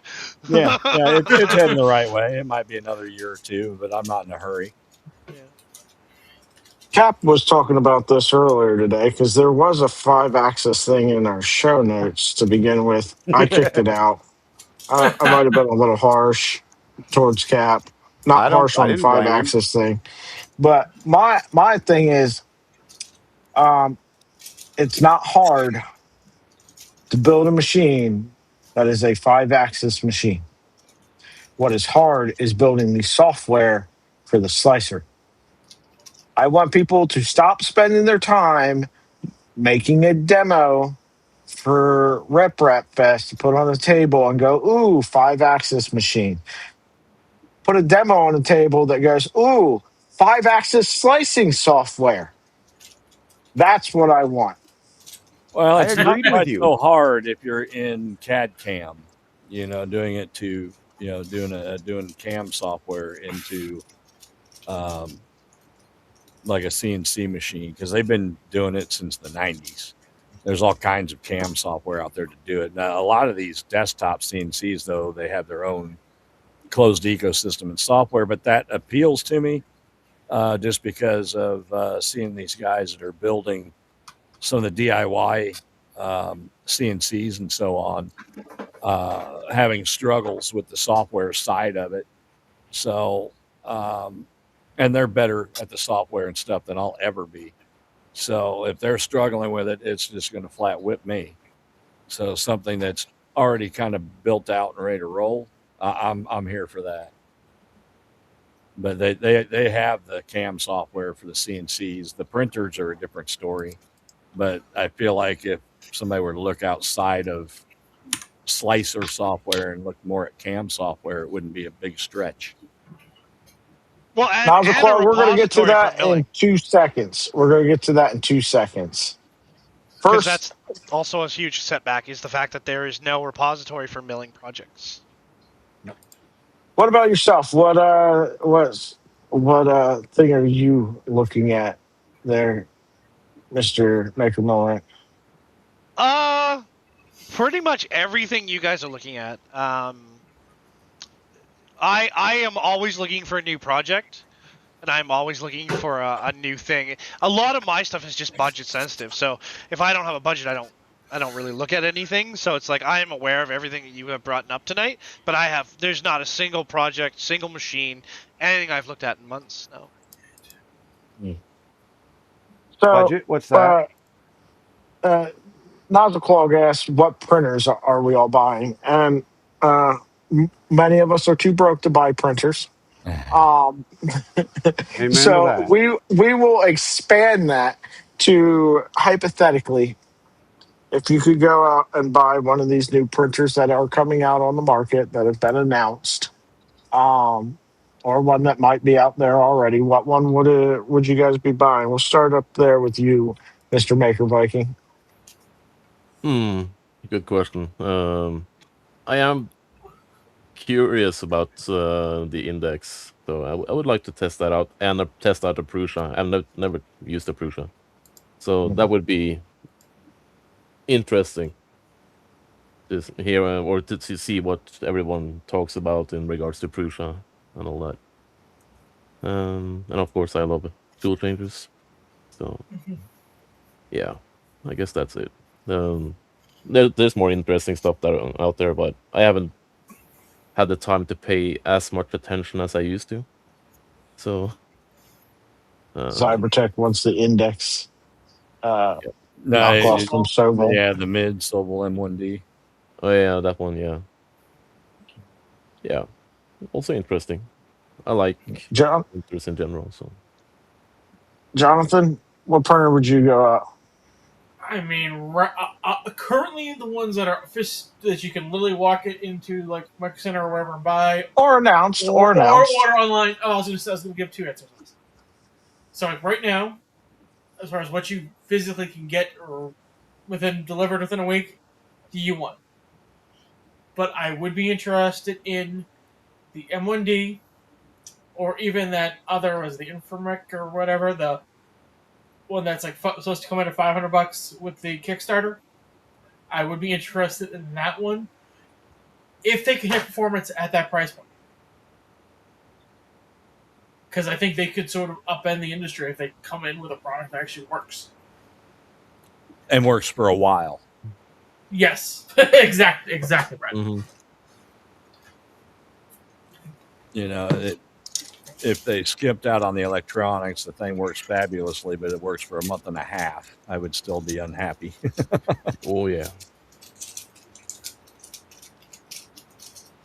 Brad, what would you get? Bergman wants Bono, apparently. Honestly, that Cheaty Plus 5 has kind of got my attention with the build volume, the heated chamber. I don't need to do a whole bunch of colors, but throwing their little Cheaty box on there for 4 colors would be cool. But really just the volume and the heated chamber. Yeah, there's more than one machine that fits that bill, but Cheaty, like there's a reason that a bunch of these places are using the Cheaties in their print farms. I feel like I tend to run the hell out of my machines, so I think the Cheaty would probably work out for me. I'd be able to put a ton of hours on it, doing my silliness and having the heated chamber and so on. But the Bamboo X2 also smaller build volume, but that also looks pretty interesting. I'm not much of a Bamboo dude. Not that the machines are bad. I just don't like some of the things the company has done. But that machine looks pretty interesting to me. I mean, it is probably the lowest heated chamber printer on the market. Yeah, the price is right on it if you're skipping the AMS on it, and then you still got the 2 print heads. What I don't know is the capability of that Bowden nozzle. Like, would you be able to load, say, 2 colors of ASA in the thing and do a 2-color print? Or are they intending it to just run something in there as a support material? But I mean, they're more aiming for support material. Yeah, we've printed with Bowdens forever and did just fine with them. So, yeah, I don't know. I would have to do more looking into it. Yeah, me, pie in the sky would be an H2D, or probably an H2D. I think I'd go with that before I went with the H2C, just because I've got some concerns with that, the same as I do with the index system. But I would pair it with a high temp dryer on one side and a regular 4-color AMS, whatever, on the other side. Well, the new AMSs have dryers in them. I don't know their capability, like how warm they go, etc. But yeah, so the reason why I put the high temp on the one side is for engineering materials, but also because the other side, I don't know. I've ever found myself in need of 8 colors. And it would give me the ability to auto feed into that side of the tool head. Yeah, I've got an 8-color machine right now, and the number of prints I've done where I've used all 8 colors, I can count on half of one hand.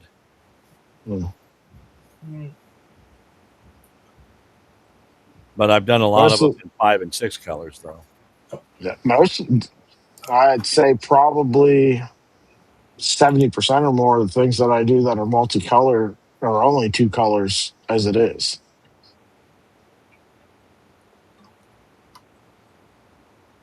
So, yeah, that would be my bucket list printer at the current moment.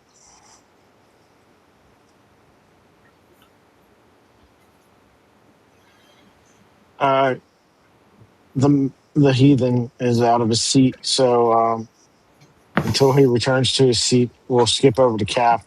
What about you, Cap? What printer would you grab right now? You guys will think it's funny because it's an old printer. It's just because it's something I don't have. Yeah. A Voron 2.4350 with all the bells and whistles. No stealth changer. Nothing wrong with that, man. 2.4350. So the Vorons are amazing machines, and I think the reason why it's not like on mine or Brad's list is because we've got You already Voron have one. machines. Yeah. Hey, Aaron's got it right there. Yep. There you go. Yeah, if you want a new house as well, that's fine. Sure.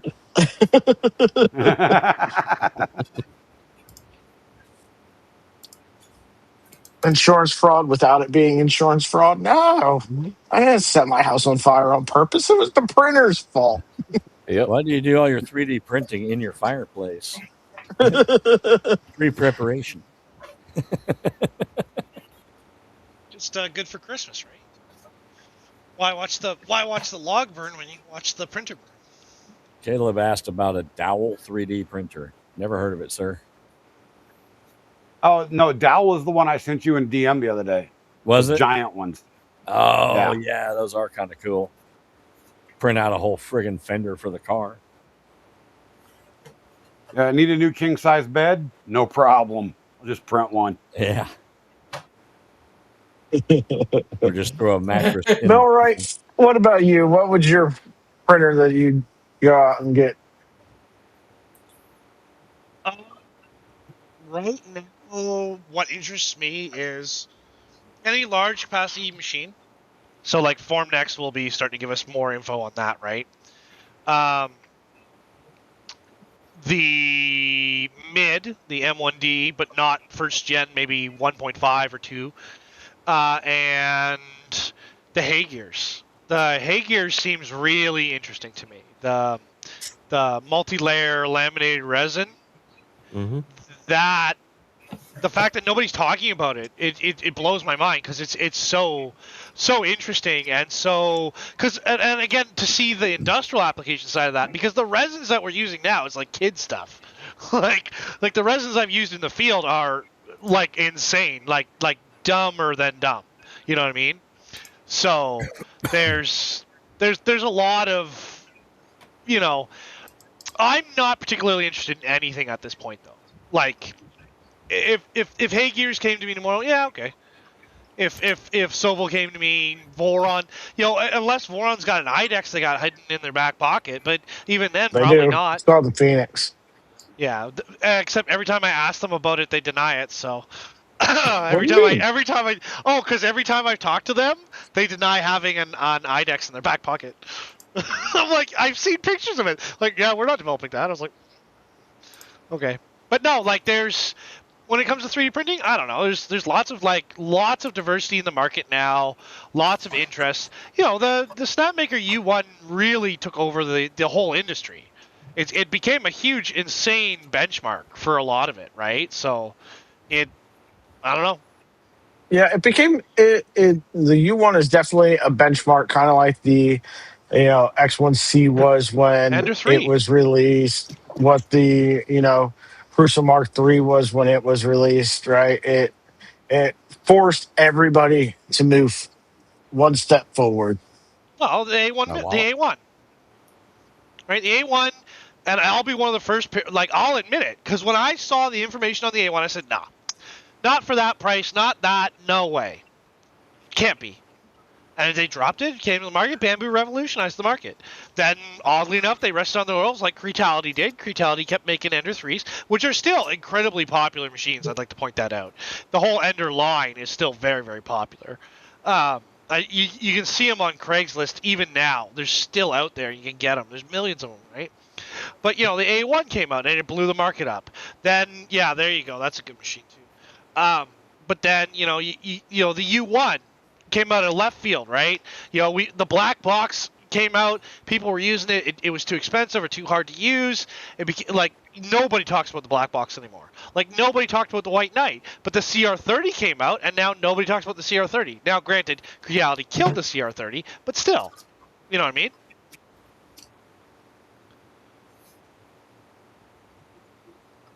Yeah. It's there's a lot of machines out there, and there's been leaps forward, and then you've got lulls. I I'm really excited to see what the second generation of these tool changers is going to look like. Agreed. Because I think it's great, right? Like it's everybody's on Bondtech right now. I'm just like, why do you care? Like everybody, whenever you buy a brand new technology, be it friggin' DVD players, VHS, consoles, look at how many bad Xboxes there were. Each generation, next generation, the first batch of Xboxes were bad, right? The next generation, the update was better. Same with printers, firmware issues, It's definitely the pre-orders and the Kickstarters. Look at how many people ragged on the U1 when it first came out. Like let's be real. That's a really close reference. Is look at how many people crapped on the U1, and I was like, oh, it's a firmware change or it's a tool change. They're going to do a little alteration and then the machine will be great. And look at how it's blown the market apart again, right? I think. Okay, I crapped on the U1, Sure. and I think Snapmaker was a victim of sending their printer to reviewers to review.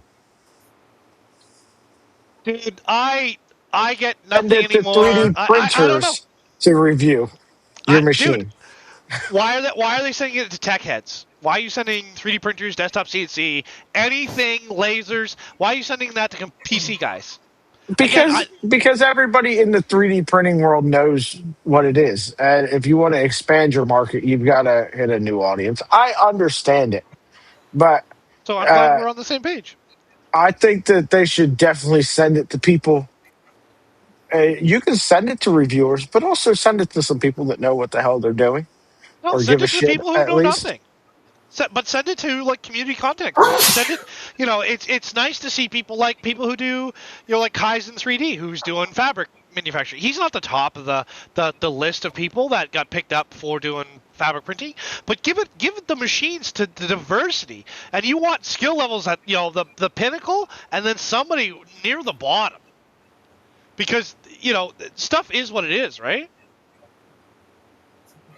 Yeah, Snapmaker did make some odd choices prior to the U1. What are you talking about? The J1 is excellent. It's a commercially viable IDEX. The Snapmaker, which is like their mainstay tool changer, or sorry, literally tool changer, with especially when they went to the quick detach mounts, the cam lock mounts. Is good. It does need reinforcement, but that's a volume issue. Same thing that happened with the CR10s and the Sunlu S8s and S9s. Snapmaker has been one of those companies that just like reinvents every time it moves up the chain, right?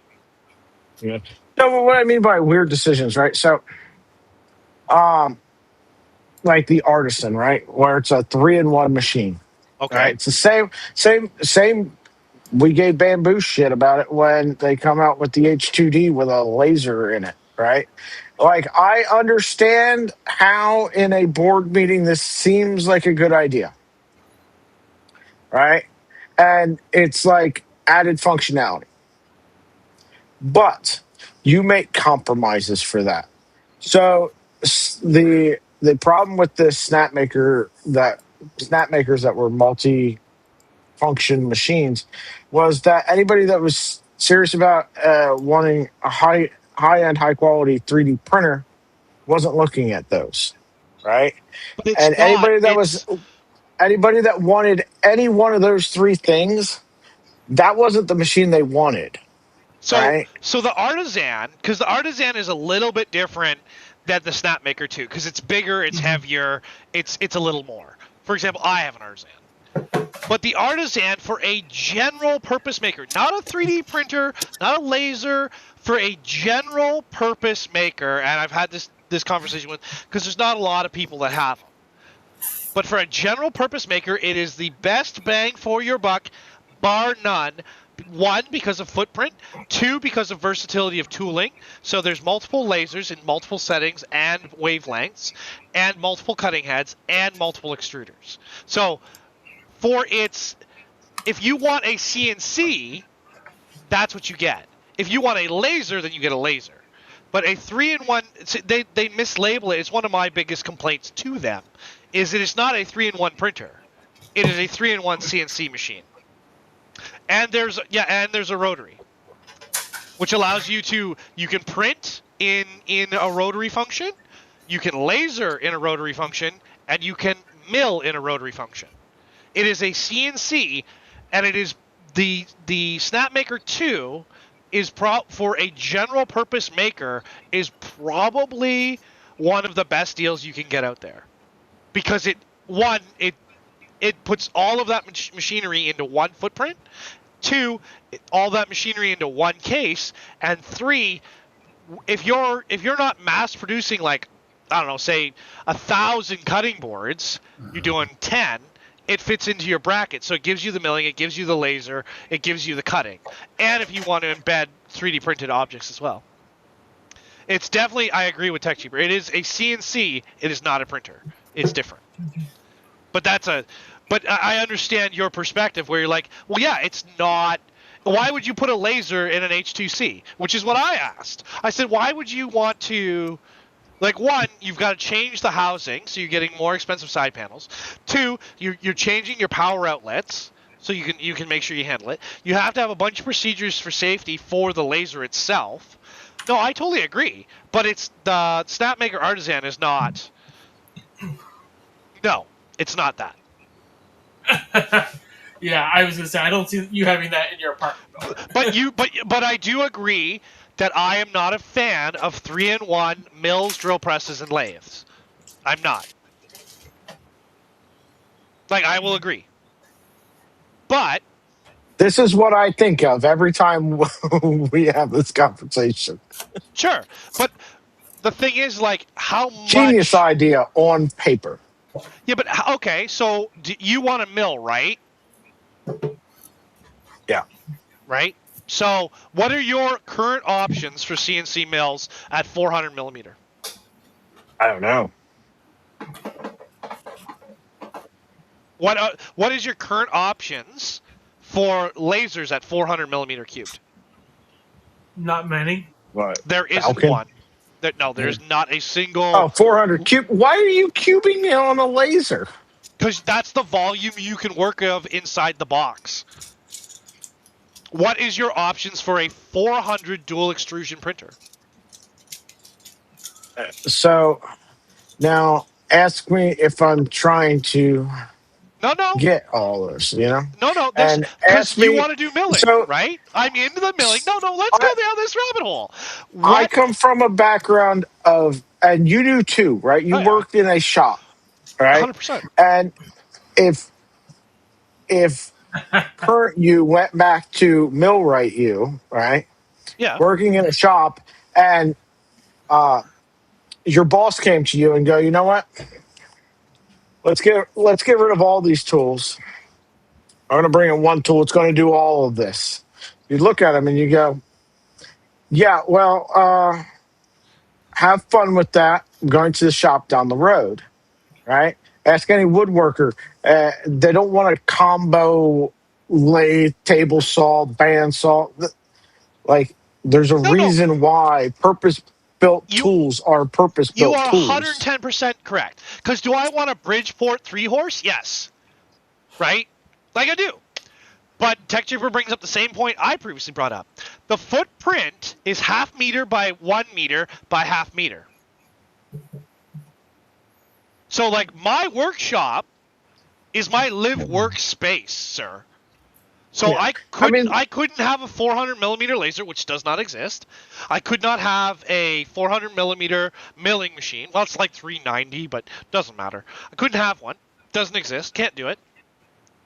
And I couldn't have the 3 separate machines, right? And there is no laser that has a volume of 400 millimeter.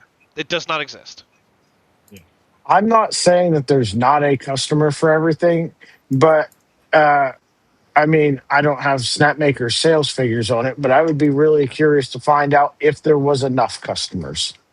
There wasn't, because they discontinued 2 of the lesser lines, I believe. So, yeah, because there was a 256, there was a I want to see 330, and then now there's the Artisan, which is the 400, right? Now, if they had made 3 machines, one a laser, X-Tool's one already doing a that. CNC, and one a printer, would they still be making each and every one of those machines? Would they have Just like sold enough to? the example that's going to get you and where I get you on this is the simple truth is there is no 400 millimeter milling machine, desktop milling machine currently available. Does not exist. Now, there is a huge setback that I have to admit. The machine runs on Marlin.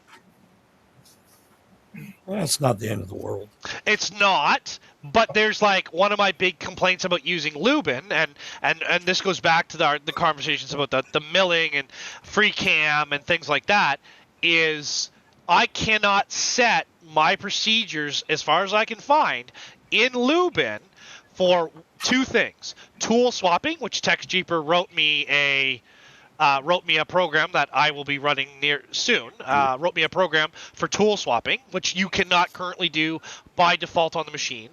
And 2, the direction of milling or circular milling. Whereas it currently uses linear milling instead of it's not able to do a circle, it does steps. But yeah.